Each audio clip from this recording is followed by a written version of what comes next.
Book of Heaven, Volume 34, July 12, 1937. How human reflections take away the place of the divine and are the little pebbles that render the fount of the soul turbid. How the divine will converts its love into her nature, and whatever it does at the moment of death, it anticipates in one who lives in it. I am in the arms of the divine volition, which, more than vigilant sentry, not only wants to be life of each of my acts, but penetrating into each hiding place of my heart and of my mind, scolds me if anything enters into me which is not a birth from the fiat. And my always lovable Jesus, visiting my little soul and assuming the attitude of teacher who wants to instruct his daughter in everything, told me, "Blessed daughter of my will, you must know that self-reflections, impressions, oppressions, melancholies, doubts, little fears, impede the divine reflections, the holy impressions, the rapid flight toward heaven, the joys of true good, the celestial peace. They are like many little pebbles cast into a lake, while a person is reflecting himself in those clear waters as in a mirror, and he sees his whole entire person beautiful and orderly as it is. And now what happens? While he is reflecting himself in those crystal clear waters, a little pebble is cast into that lake. The water ripples, becomes cloudy, and forms circles upon circles, such as to make the whole water turbid. And the poor person who was reflecting himself, what happened to him? As the circles were forming in the water, so were they taking away, one a foot, another an arm, another a hand, another the head, in such a way that the person appeared as though ripped apart by the ripples of those waters. What was the cause that made those waters lose their clearness, in a way that his image no longer appears as whole, but in such a state as to arouse pity? What was it? A little pebble. Such is the soul created by God, more than crystal clear fount, in which more than crystal clear fount, God was to reflect himself. Now the reflections, the oppressions, the doubts, the fears, etc., are like many little pebbles cast into the depth of her soul. And as God reflects himself in her, she does not feel him as whole, but as though divided into many parts. Hence, the strength is divided, the divine joy, the sanctity, the unity of peace are divided. This will prevent her from knowing who God is, how much he loves her, and what he wants from her. And if she wants to reflect herself in God, these little pebbles will hinder her step, making her limp on the way, preventing her flight in order to reflect herself in the one who created her.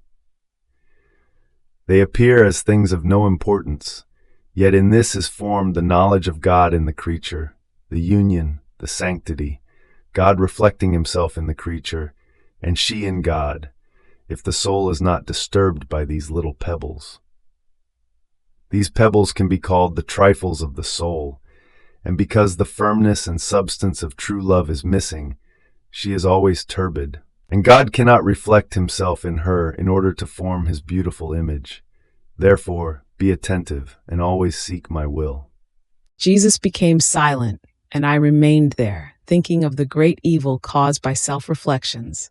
And my sweet Jesus added, "My daughter, only in my will can the soul reach the top of the highest sanctity and enclose within herself as much as it is possible for a creature, a complete act that fills her so much as to leave no void in her, so much so that the good that she does converts into her own nature.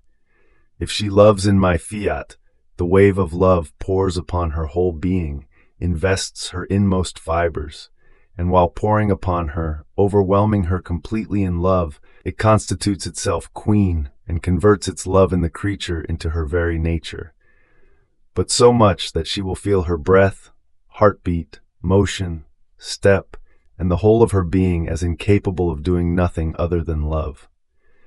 This wave of love rises up to heaven without ceasing to rain down on her and storms her Creator, loving him always, because when a good converts into one's nature, one feels the need to repeat the good received as an act that constitutes her life.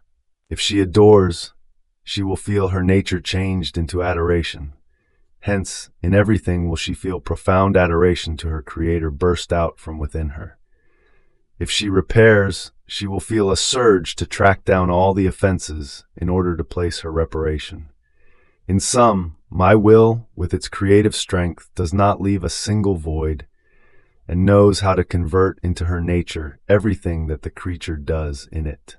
See what difference between one who lives in my will and possesses it as operating life, and one who recognizes it as virtue, and maybe in the most sorrowful circumstances of life, but in everything else it is as if it did not exist for her. Now I want to tell you another consoling surprise.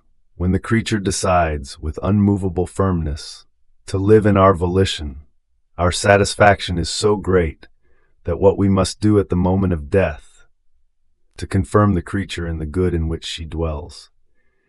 Indeed, you must know that everything she has done in life, prayers, virtues, pains suffered, good works, serve to form our little divine life in her soul. Not a blessed enters into heaven if he does not possess this divine life, according to the good he has done. Insofar as they have loved me and fulfilled my will, so will they possess it, some smaller, some greater, because true happiness, true joys, must be possessed from within. So each of them will possess their God, inside and outside of themselves, giving them ever new joys. So much so, that if upon dying, souls are not filled up to the brim with love and will of mine, I confirm them, yes, but they do not enter into heaven. I send them to purgatory, to fill these voids of my love and of my will by dint of pains, of longing, of sighs. And when they have filled themselves completely, in such a way that they now appear as fully transformed into my love and into my will, then do they take flight toward heaven. Now for one who no longer wants to do her will but only mine, we do not want to wait until that moment. Our love leads us with an irresistible force to anticipate the confirmation of the good and the converting of our love and of our will into her own nature. Therefore she will feel that my love and my will are hers. She will feel my life more than her own, but with what difference from those who are confirmed at the moment of death? These will no longer grow in good. Their merits are finite, while in the others my will grow always. The merits do not end. Rather, they will have divine merits. As they continue to love me and to live in my will, so will they know me more, and I love them more and increase their glory. I can say that I run in each of their acts to give it my kiss, my love, to recognize it as my own, and give it the value, the merit, as if I myself had done it. Ah, you cannot comprehend what we feel toward one who lives in our will, how we love her and want to make her content in everything. Because in her we find the purpose of creation realized, all the glory that all things should give us, centralized in her. And what's more, our fulfilled will is everything for us. Fiat.